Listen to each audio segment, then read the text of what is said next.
ያገባ ያላገባ የወለደም ያልወለደም ነጋዴ ወታደር ተማሪ የቢሮ ሰራተኛ ባለስልጣን ተራ ህይወታችሁ የግል ህይወታችሁ ይሄ ኑሯችሁ እኔ እድሌ አመዳፋሽ ስለሆነ የኔ እድል ስለሆነ የሚሰዋል አይደለም ደስዋል እድል እጣፈንታ የ40 ቀን እድል የሚለውን አስተምህሮ ቤተክርስቲያናችን ምንድነው የምትለው የ40 ቀን እድል የሚባላል የ40 ቀን እድሉ ነው ሰውየው ከዚህ ማንም ሰው ሊያስወግደው አይችልም የ40 ቀን እድልም ተሰርቆብኛል የሚሉ አሉ ጉድ እኮ ነው በየጸበሉ ቤት ምን ሰማው ማለት በግልና ጥምቃለን የሚሉ ሰዎች እኛ የ40 ቀን እድላችሁን እናስመልሳለን ቢሉ የት ያቋል እሱ የኔን የ40 ቀን እድል የት ያቋል ራሳችን አናቀው የ40 ቀን እድል የሚባል ሳለው ሲጀምር የህይወት መንፈስንም እፍ ትልበታለ በ40 ቀኑ ትሾመዋለ ባለጸጋ ለመሆን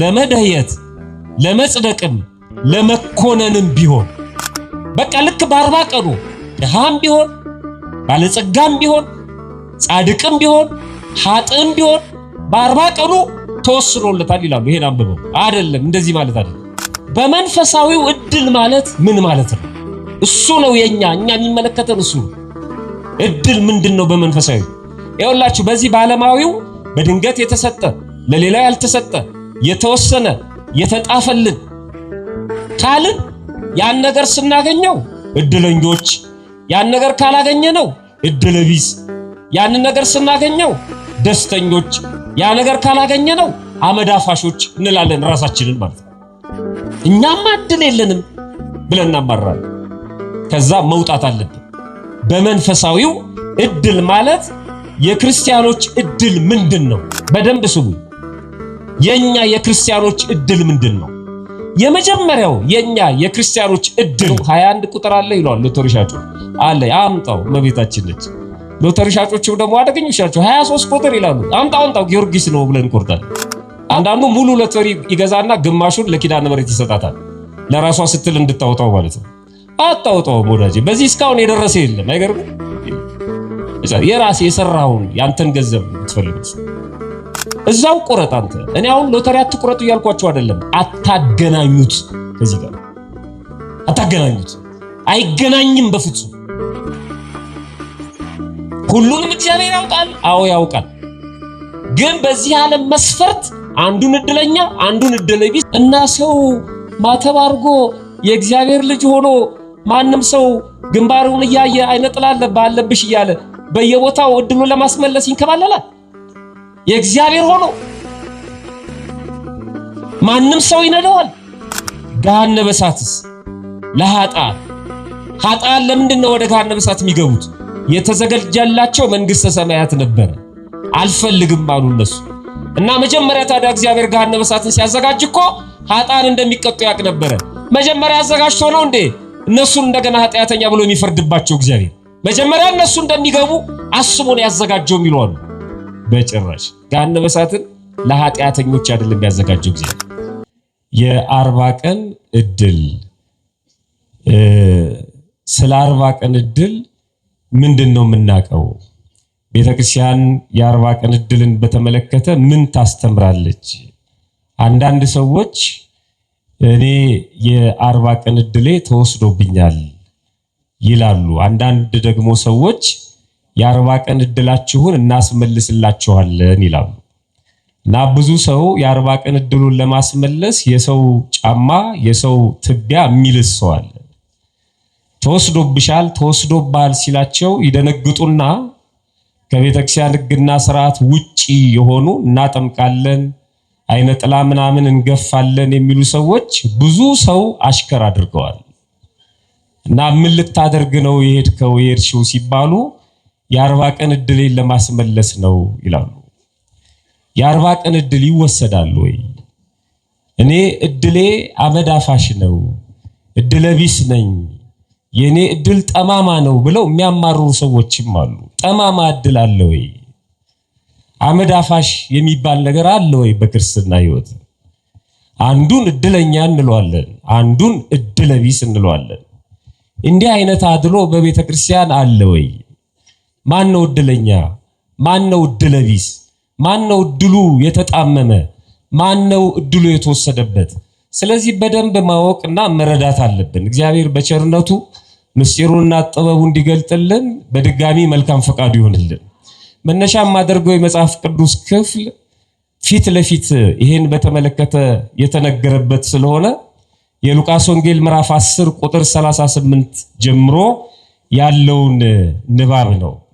ሲሄዱም እርሱ ይላል ጌታችን መድኃኒታችን ኢየሱስ ክርስቶስ ከደቀ መዛሙርቱ ጋር ሆኖ እየሄደ በነበረበት ሰዓት ያለውን ትዕይንት ነው የሚነግረን።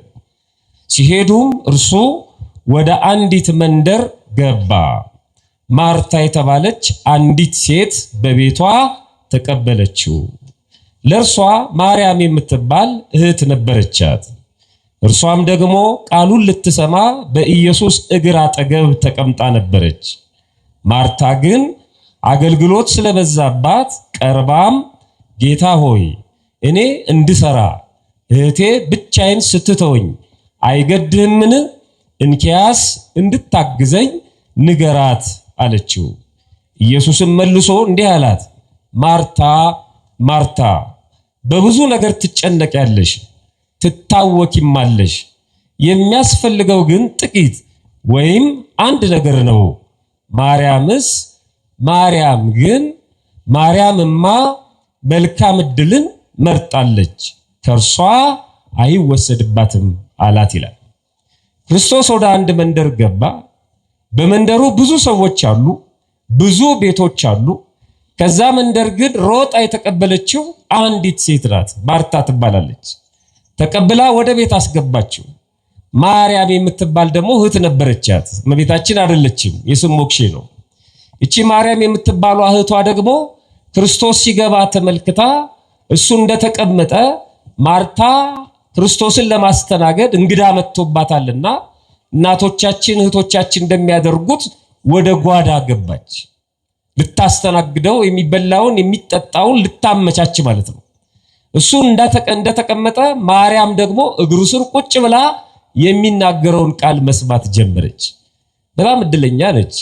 እውነት ለመናገር እናንተ እንኳን እኛን አምናችሁ መታችሁ የእግዚአብሔርን ቃል ትሰማላችሁ። እሱ በቀጥታ እየተናገረ ነው። በጣም የምትገርም እድለኛ ነች ማለት ነው። ናግሩ ስር ቁጭ ብላ ትሰማዋለች። ማርታ ጓዳ ነች። ታነሳለች፣ ትጥላለች፣ ትባክናለች፣ ትደክማለች። ብቻዋን ግራ ገባት።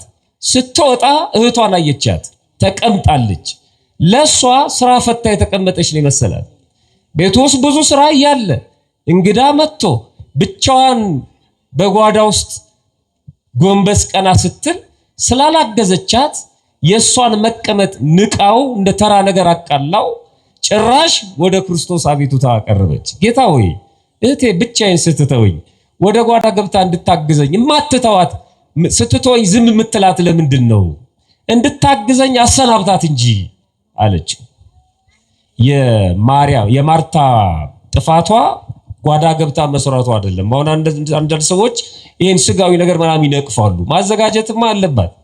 እንደናንተ እኮ አባቶቻችን በዓል አክብረው ሲወጡ ቀድሰው ሲወጡ እህሏውን ታዘጋጃላችሁ። ጥሩ ነው። ኦኬ እንግዳ የመቀበል ስነ ስርዓት ወይም ደግሞ ወደ ቤተክርስቲያን እህሏ ይዞ የመምጣትና ደግሶ የማብላት እሱን መናቁ አይደለም። የሷ ጥፋት የሷን አስበለጠችና የእህቷን ኮነነች ማለት ነው። እና ተነሳ ለምን አታግዘኝም ማለች። ያው አንዳንድ ሰዎች ወደ ቤተክርስቲያን የሚሄዱ ሰዎችን ይነቅፋሉ። ነጋ ጠባ ቤተክርስቲያን፣ ነጋ ጠባ ቅዳሴ ሰርቼ ማመጣው እኔ ልብስ ማጥበው እኔ ዝም ብለ ቤተክርስቲያን ዝም ብለሽ ቤተክርስቲያን የሚሉ ሰዎች አሉ። አያምኑበትም ወደ ቤተክርስቲያን መሄድን ማለት ነው። የሚያምኑበት ወደ ሌላ ቦታ መሄድን ነው። አግዘኝ ነው እንጂ የሚባለው ወደ ቤተክርስቲያን የሚሄድን ሰው መኮንነንና ማጥላላት አግባብ አይደለም። ሁሌ ገዳም ሁሌ ምናምን የሚሉ ሰዎች አሉ። እንደሱ አይባልም። ግን በፕሮግራም አድርገው ነው የሚባለው እንጂ መናቅና መንቀፍ አግባብ አይደለም። እዚህ መጥቶ ኪሳራ ስለሌለ እሷ ከመንቀፍ ጀመረች። እንዴት አታግዘኝም? እንዴት ዝም ትላታለህ አለች። ሁለት ጊዜ ጠራት። አይገርምም? ከባድ ስለሆነ ቃሉ ማርታ ማርታ አላት።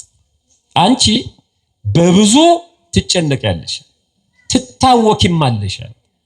እየሰራሽ ነው አላላትም። እየተጨነቅሽ ነው ማለት እየታወክሽ ነው። ነገር ግን የሚያስፈልገው ጥቂት ወይም አንድ ነው። አንቺ ግን በብዙ ነው የምትጨነቂው። እህትሽ የሚያስፈልጋትን መልካም የሆነውን ነገር መርጣለች። መልካሙን እድል መርጣለች። ምንድነው ያ መልካም እድል? ቃለ እግዚአብሔር መስማት፣ የእግዚአብሔርን ቃል መስማት። እሱን መርጣለች። እሱ ከሷ አይወሰድባትም አላት ይላል። ይሄን አሁን በሊቃውንት ደረጃ ወደ አንድምታው ሄጄ አላብራራም። ያነሳሁት እድል ስለሆነ እሱን ለመጥቀስ ነው። እድል ብሎ የጠቀሰው ነገር አለ። መልካም እድል መርጣለች። ማርያም የእግዚአብሔርን ቃል መስማት። ይኸውላችሁ አሁን እዚህ መጣችሁ የምታጠፉት ጊዜ የምትከስሩት ጉልበትና ሌላ ነገር የለም። እዚህ ትርፍ ነው። የእግዚአብሔርን ቃል መስማት በራሱ የተለየ እድል ነው። በጣም የሚገርማችሁ ያልመጡ አይደሉም፣ መተው የማይሰሙ አሉ። አይገርማችሁ? መተው እዚህ ውስጥ አይሰሙ፣ ቤተክርስቲያን የምትለውን አይሰሙ። ይህ በጣም ያሳዝናል። በዚህ ንባብ ወይም ክፍለ ንባብ 5 ነገሮችን ማውጣት እንችላለን። አንደኛ እድል ለሁሉ የተሰጠ መሆኑን ይነግረናል። ክርስቶስ ወደዛ መንደር ነው የገባው። የተቀበለችው ግን ማርታ ናት። እግሩ ስር ቁጭ ብላ የተማረችው ማርያም ናት። ገና ከመምጣቱ በፊት ማርታ መተሽ እንድትቀበይኝ፣ ማርያም ቁጭ ብለሽ እንድትማሪ አላለም። ወደ መንደሩ ነው የገባው። ወደ መንደሩ መግባት ማለት ለሁሉም የሚሰጥ መሆኑን ነው የሚጠቅስልን።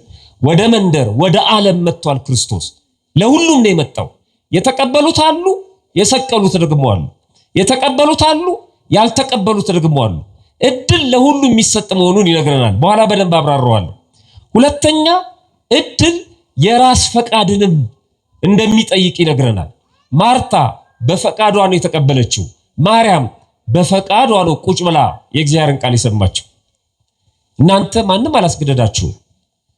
ፈቃዳችሁ ስለሆነ ነው ቆማችሁ የምትማሩት። ማንም አላስገደዳችሁ። ፈቃዳችሁ ስለሆነ ነው ሌሊት ገስግሳችሁ የመጣችሁት። ማንም አላስገደዳችሁ። መኪና መግባት አይቻልም ሲባል እዛ ሽሮ ሜዳ አቁማችሁ በእግር የመጣችሁት ማን አስገደዷችሁ ነው? ማንም አላስገደዳችሁ። አንድ ጥያቄ ልጠይቃችሁ። በማን ፈቃድ ነው እዚህ የመጣችሁት? በደንብ መልሱልኝ። በማን ፈቃድ ነው? በጣም ጥሩ። እዚህ ያልመጡት ደግሞ የቀሩት ማስል አልፈቀደላቸው። ይኸውላችሁ አሁን ጥፋቱ ይሄድ የቀረው እግዚአብሔር ስላልፈቀደለት ነው። የመጣችሁት እግዚአብሔር ስለፈቀደላችሁ ነው። ማን ስለሆናችሁ ነው እናንተ? እነዛ ምን ስለሆኑ ነው ያልፈቀደላችሁ? አየው እግዚአብሔር እንደ ቀበሌ ዕድር ወይም እንደ ክፍል አለቃ ሰኞ፣ ማክሰኞ፣ ረቡዕ 5 ሰዓት 6 ሰዓት አይፈቅድም። ፈቃድ እየተባለ አይፈቅድም። እግዚአብሔር አንድ ጊዜ ፈቅዷል። ቤተክርስቲያን መምጣት የእግዚአብሔርን ቃል መስማት ፈቅዷል።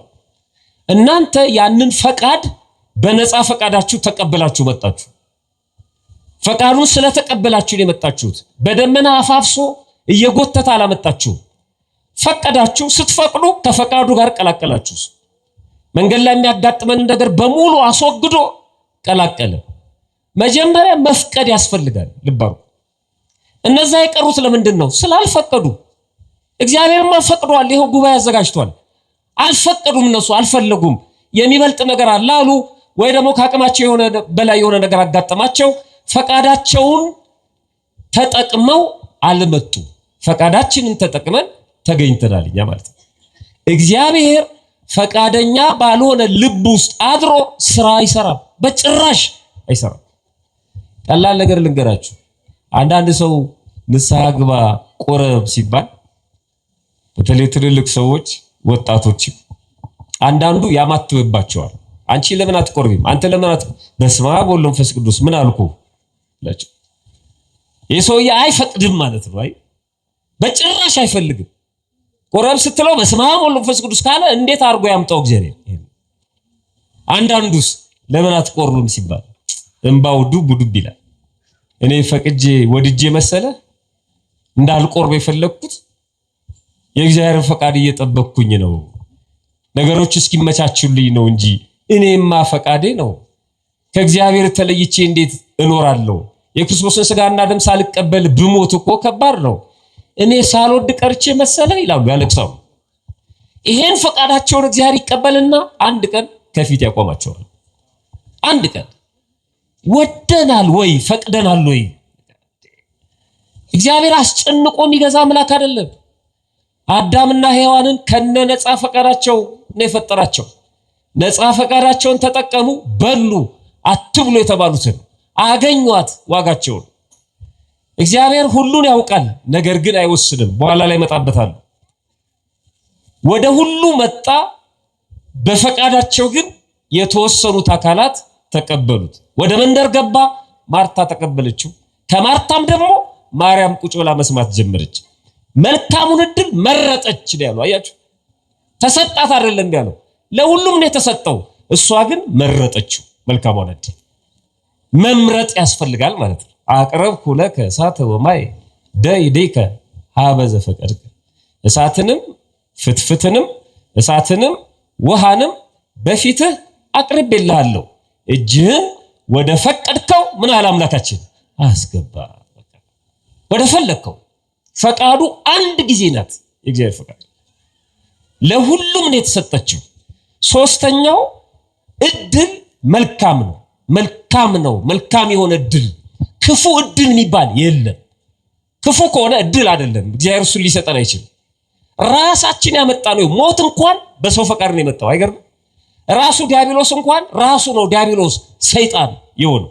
ሳጥናኤል ነበር። እግዚአብሔር ሰይጣንን አልፈጠረም፣ ሳጥናኤልን የፈጠረው። በግብሩ ግን ሰይጣን ሆነ። ሰይጣን ማለት ውዳቂ፣ ዲያብሎስ ማለት ከሳሽ ማለት ነው።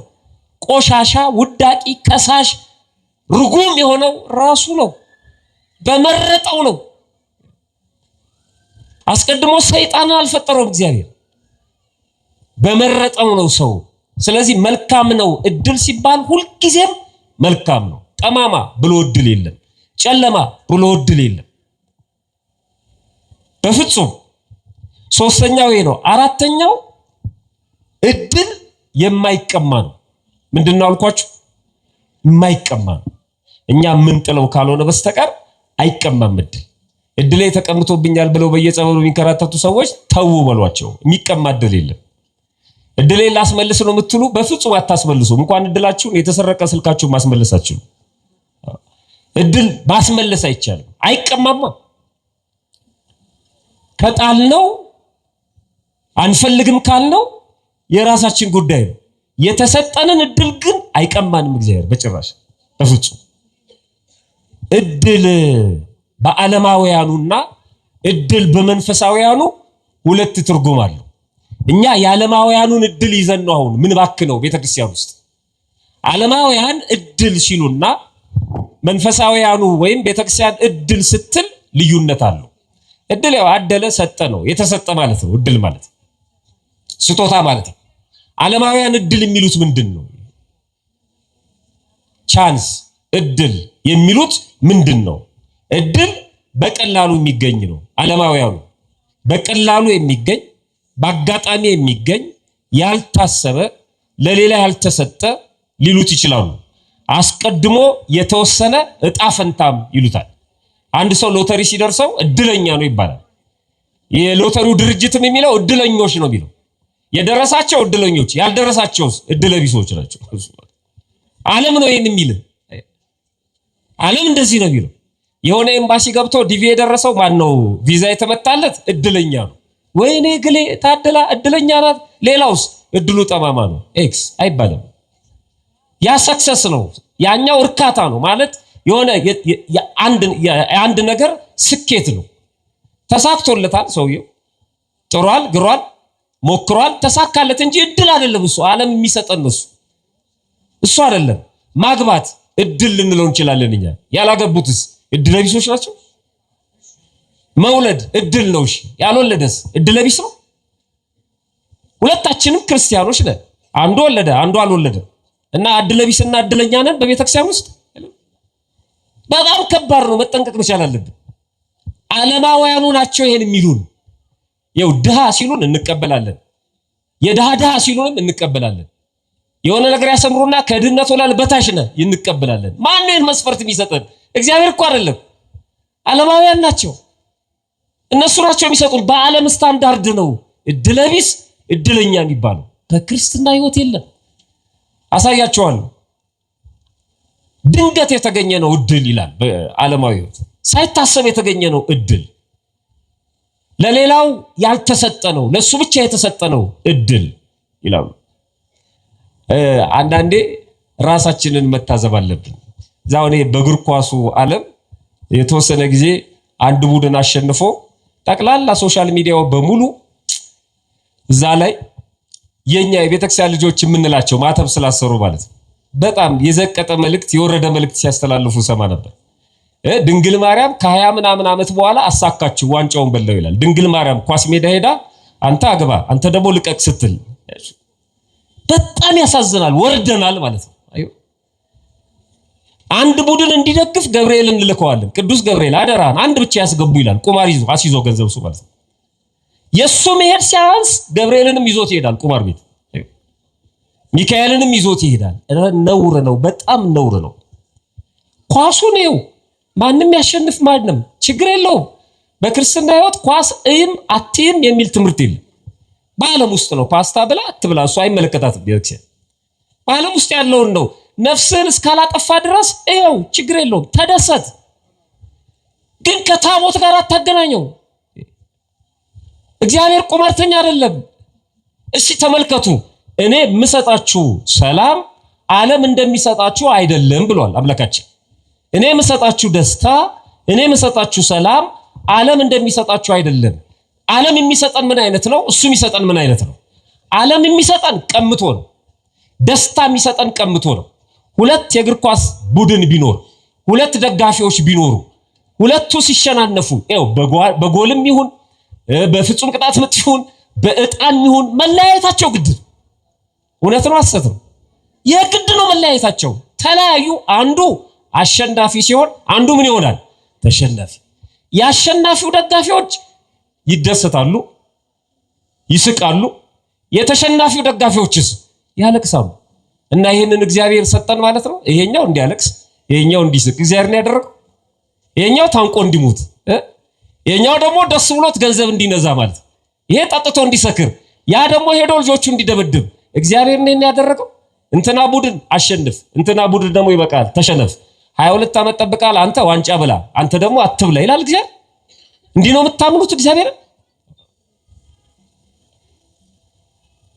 በጣም አልወረድም? ይመለከተዋል እዚህ ውስጥ እግዚአብሔር። የዓለም የሚሰጠን ነው አይመለከተውም፣ የለበትም እዚህ ውስጥ የለበትም እግዚአብሔር። በመንፈሳዊው እድል ማለት ምን ማለት ነው? እሱ ነው እኛ የሚመለከተን እሱ ነው። እድል ምንድነው? በመንፈሳዊ ይኸውላችሁ በዚህ በዓለማዊው በድንገት የተሰጠ ለሌላ ያልተሰጠ የተወሰነ የተጣፈልን ካልን ያን ነገር ስናገኘው እድለኞች፣ ያን ነገር ካላገኘነው እድለቢስ።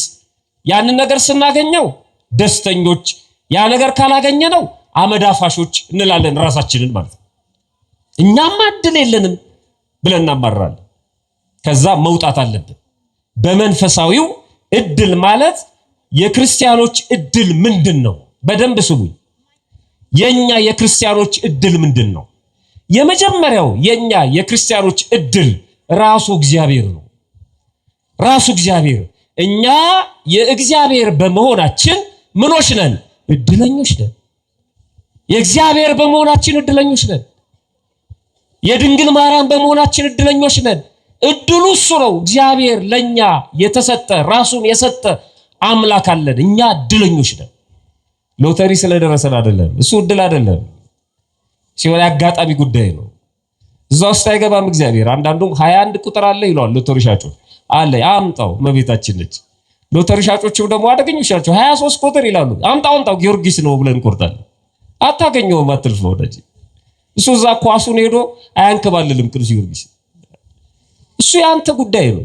ይሄ እኮ ህጋዊ ቁማር እኮ ነው አይደለም? ሎተሪ እኮ ህጋዊ ቁማር ነው። መንግስት ያወቀው ቁማር ማለት ነው። በቃ ሌላ እኮ ነው።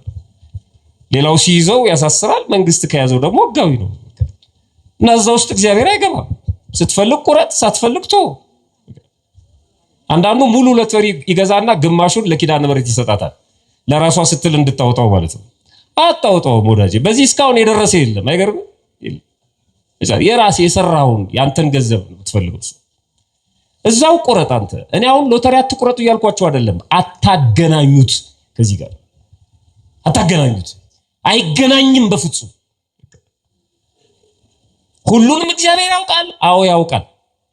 ግን በዚህ ዓለም መስፈርት አንዱን እድለኛ አንዱን እድለቢስ አያረግም። እግዚአብሔር አያረግም። እድል ለሁሉም ይሰጥ ነው ብዬ ነግራቸዋለሁ። የመጀመሪያው እድል እግዚአብሔር ነው።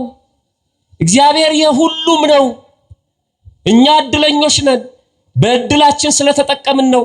ሌሎቹስ እግዚአብሔርን የማያውቁ እድለቢስ ሆነው አይደለም፣ ስላልፈለጉ ነው። እድለቢስ ናቸው ካልንማ እግዚአብሔር አልተሰጣቸውም ነበር። ተሰጥቷቸዋል፣ አልተቀበሉትም። እድለኞች ነበሩ፣ አልፈለጉም። እኛ ግን ተቀበልነው። እድላችን እግዚአብሔር ነው። ልበ አምላክ ቅዱስ ዳዊት በመዝሙር 15 ቁጥር 5 ላይ እግዚአብሔር የርስቴ እድል ፈንታና ጽዋዬ ነው ይላል። እሱ እድሌ ነው እግዚአብሔር፣ ዕጣዬንም የምታጠና አንተ ነህ ይሏል። እና ሰው ማተብ አድርጎ የእግዚአብሔር ልጅ ሆኖ ማንም ሰው ግንባሩን እያየ አይነ ጥላ አለብሽ እያለ በየቦታው እድሉን ለማስመለስ ይንከባለላል። የእግዚአብሔር ሆኖ ማንም ሰው ይነደዋል። የእግዚአብሔር ሆኖ እድሉ እግዚአብሔር ሆኖለት አይነጠቅም ያልኳችሁ ለዚህ ነው። ማን ነው እግዚአብሔር ሊነጥቀን የሚችል? እድል አይነጠቅም። ዕጣ ፈንታችን፣ ጽዋ ተርታችን፣ እድላችን እግዚአብሔር ነው። በክርስትናው ሁሉም የሚሆነው እንደ እግዚአብሔር ፈቃድ ነው፣ እንደ እግዚአብሔር እቅድ ነው። ለሁሉም የታደለና የተሰጠ ነው። ቅድም እንደነገርኳችሁ የኛን ፈቃድ ግን እግዚአብሔር ያከብራል። የኛን ፈቃድ ያከብራል። አንዳንድ ሰዎች በእግዚአብሔር ሊቀልዱ ይሞክራሉ። የዚህ ዓለም ነገር በሙሉ ያለቀ ጉዳይ ነው፣ እግዚአብሔር ደራሲ ነው ይላሉ። የአንድ ፈላስፋ ንግግር ነው። እግዚአብሔር ደራሲ ነው፣ እኛ ተዋናያን ነን። ይህች ዓለም የቲያትር መድረክ ናት። አንተ እያንዳንድ የምትሆነው ነገር ተወስኖብሃል በእግዚአብሔር።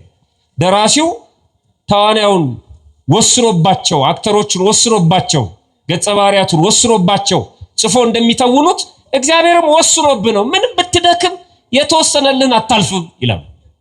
ወዳጅ እንዲህ አይነት ነገር የለም በክርስትና ሕይወት። ከተወሰነብንማ ለምንድን ነው እንደዚህ ተሰብስበን የምንማረው? ከተወሰነብንማ ለምንድን ነው ንስሐ ግቡ እየተባለ የሚሰበከው? ከተወሰነብን ለምን ቅዳሴ ይቀደሳል? በዚያ ዓለም ላይ ወስኖ ከጨረሰ ክርስቶስ ለምን መጣ ወደ ምድር? ለምን በጥፊ ተመታ? የተወሰነ ጉዳይ የለም። የኛ እጅ ላይ ነው ያለው ጉዳዩ። የኛ ፈቃድና አለመፍቀድ ነው። እግዚአብሔር ያውቃል፣ አዎ ያውቃል። የወሰነው ነገር ግን የለም። ምንድነው ለሁሉ የተሰጠው እድል በክርስትና ሕይወት? ለሁሉ የታደለው የተሰጠው የመጀመሪያው ሰው ሆኖ መፈጠር ነው። ሰው ሆኖ መፈጠር ለሁሉም ነው የተሰጠው። ለነጩም፣ ለጥቁሩም፣ ለሴቱም፣ ለወንዱም። በእግዚአብሔር ዘንድ ግማሽ ሰው የለም። አካለ ጎደሎ ሊኖር ይችላል፣ እኛ ነን እሱ። አይኑን ያጣ፣ እጁን ያጣ፣ እግሩ ያጣ ምንነው እኛ ነን። በእግዚአብሔር ዘንድ ሙሉ ሰው ነው። ሙሉ ሰው ሰው ሆኖ መፈጠር። ማንም ሰው ፍጠረኝ ሳይለው ራሱ ነው የፈጠረ። በሰውነት እኩል ነን። ለሁሉም ነው ሰውነት የተሰጠው። የመጀመሪያው አንደኛው። ሁለተኛው ክርስትና። ክርስትና ለሁሉም የተሰጠ እድል ነው፣ ለሁሉም። ነገር ግን የተቀበሉት ተቀበልነው።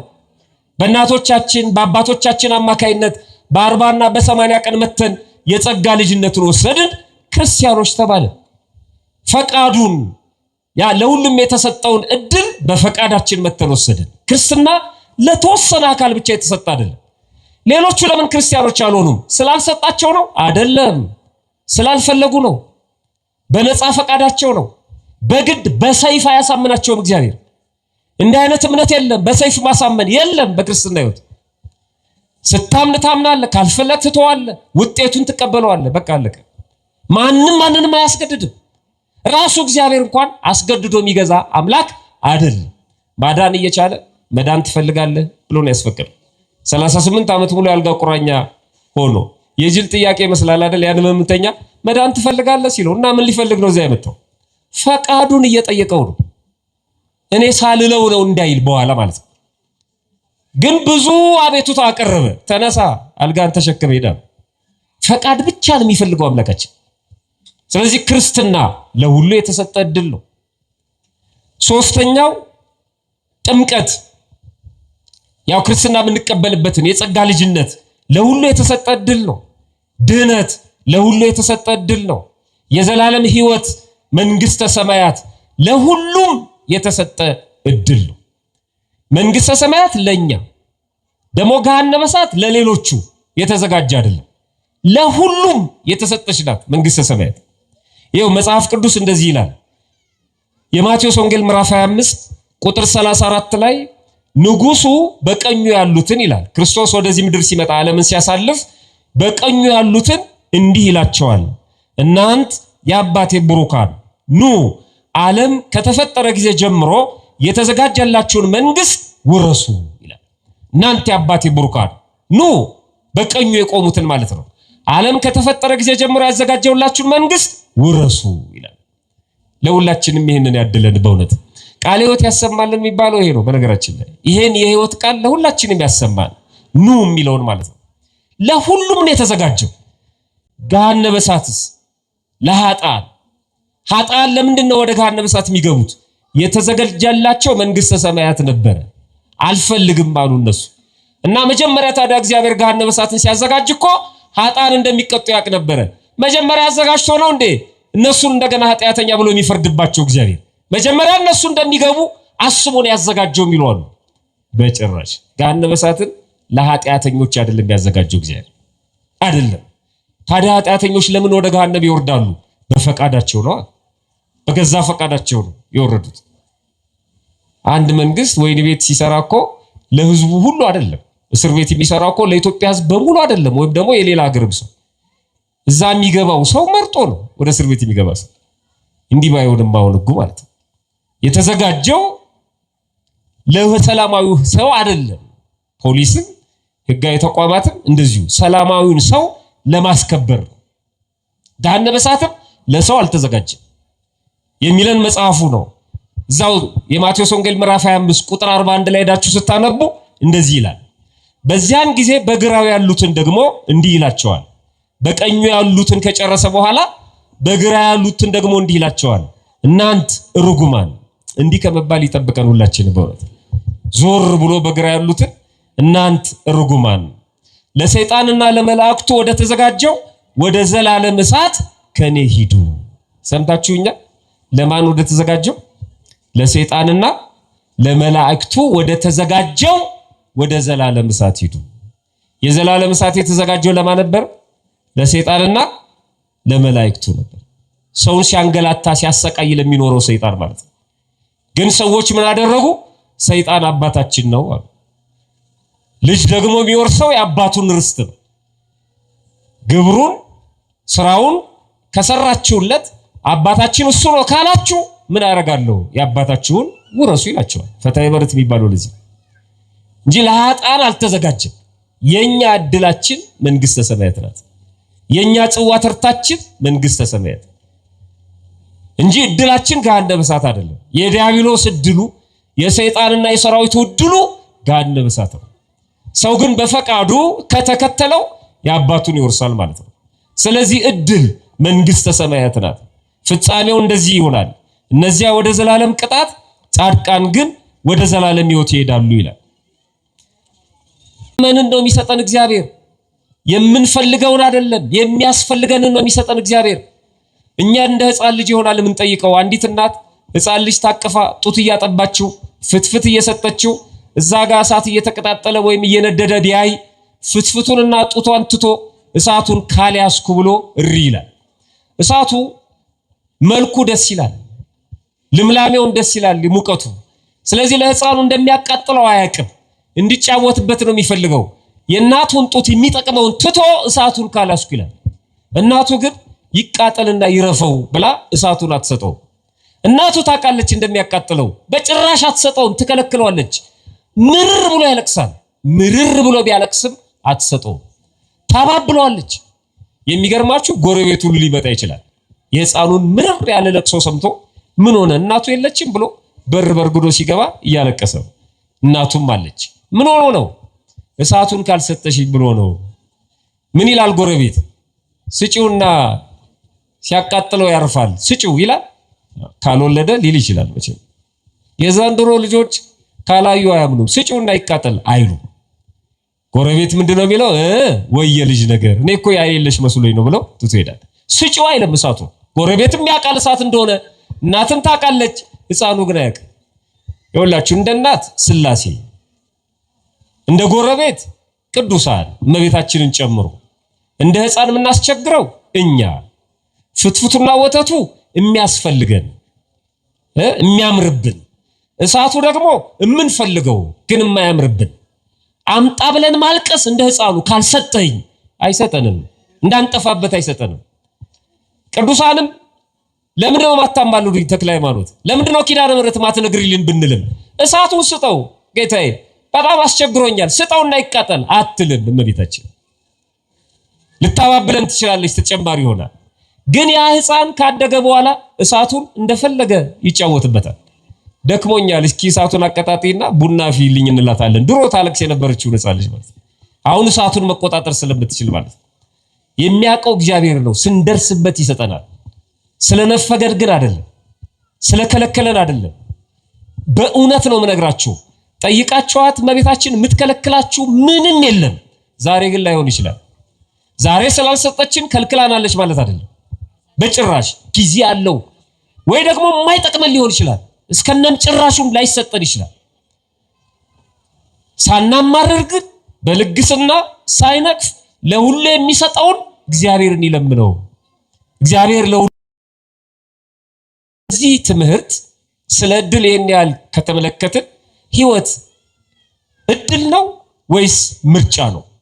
በዓለም ላይ ሁለት አመለካከት ስላለ እናንተ የምትኖሩት ኑሮ አሁን የግል ኑሯችሁ ያገባ ያላገባ፣ የወለደም ያልወለደም፣ ነጋዴ፣ ወታደር፣ ተማሪ፣ የቢሮ ሰራተኛ፣ ባለስልጣን፣ ተራ ህይወታችሁ የግል ህይወታችሁ ይሄ ኑሯችሁ ምርጫችሁ ነው ወይስ እድላችሁ ነው? ወደ ውስጣችሁ እንድታስገቡት ፈልገው እንድትመልሱልኝ አይደለም። እድላችሁ ነው? እንዲህ ሆናችሁ የምትኖሩት እድላችሁ ነው ወይስ ምርጫችሁ ነው? አንዳንድ ሰው እድሉ ነው የተጣፈለት ነው ከዚህ አያልፍም ይላል። እንዲሁ ነው።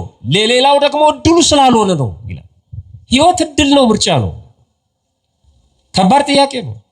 ዓለማውያኑ የሚሉትና በክርስትና ያለው እኩል አይደለም። ህይወት በክርስትና እድል አይደለም ምርጫ ነው። አንተ እንዲሆነ እንድትኖር ስለመረጥከው ነው። እግዚአብሔር ያውቀዋል ግን ወስኖብህ አይደለም። እድልማ ከሆነ የተወሰነ ነው። ኢንጂነሩ ኢንጂነሩ ነው፣ ዶክተሩ ዶክተሩ ነው፣ ነጋዴው ነጋዴ እንዲሆን እግዚአብሔር ወስኖበታል ማለት ነው አይደለም። ተወስኖብን አይደለም፣ ምርጫችን ነው። ይሄን ያውቅ ነበር እግዚአብሔር። አዎ ጭኖብን ግን አይደለም። እኔ እድሌ አመዳፋሽ ስለሆነ ነው የኔ እድል ስለሆነ ነው የሚሰዋል አይደለም። ደስ አይደል? የመጣንበት ምርጫ ነው። የኛ ፍላጎት ነው ኢንተረስት የምንለው ማለት ነው።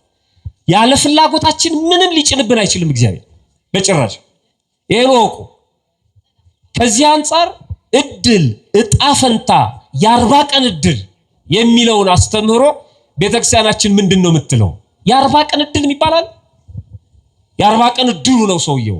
ከዚህ ማንም ሰው ሊያስወግደው አይችልም። የ40 ቀን እድልም ተሰርቆብኛል የሚሉ አሉ። ጉድ እኮ ነው በየጸበሉ ቤት ምን ሰማው ማለት ነው። በግልና ጥምቃለን የሚሉ ሰዎች የሚፈርሙት እንትላል ሰው እንዲከተላቸው እኛ የ40 ቀን እድላችሁን እናስመልሳለን የሚሉ የት ያውቀዋል? እሱ የኔን የ40 ቀን እድል የት ያውቀዋል? ራሳችን አናውቀው። የ40 ቀን እድል የሚባልስ አለ ወይ ሲጀምር?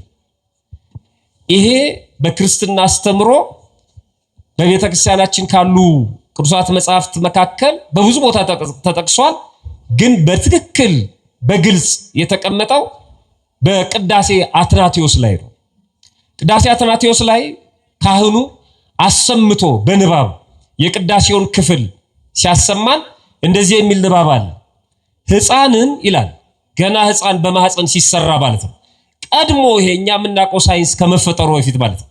ቀድሞ በመንፈስ ቅዱስ ተቃኝተው አባቶቻችን ያስቀመጡትን አሁን ካለው ሳይንሱ ከሚነገረን ጋር ትክክል የሆነውን ነገር ይነግሩናል።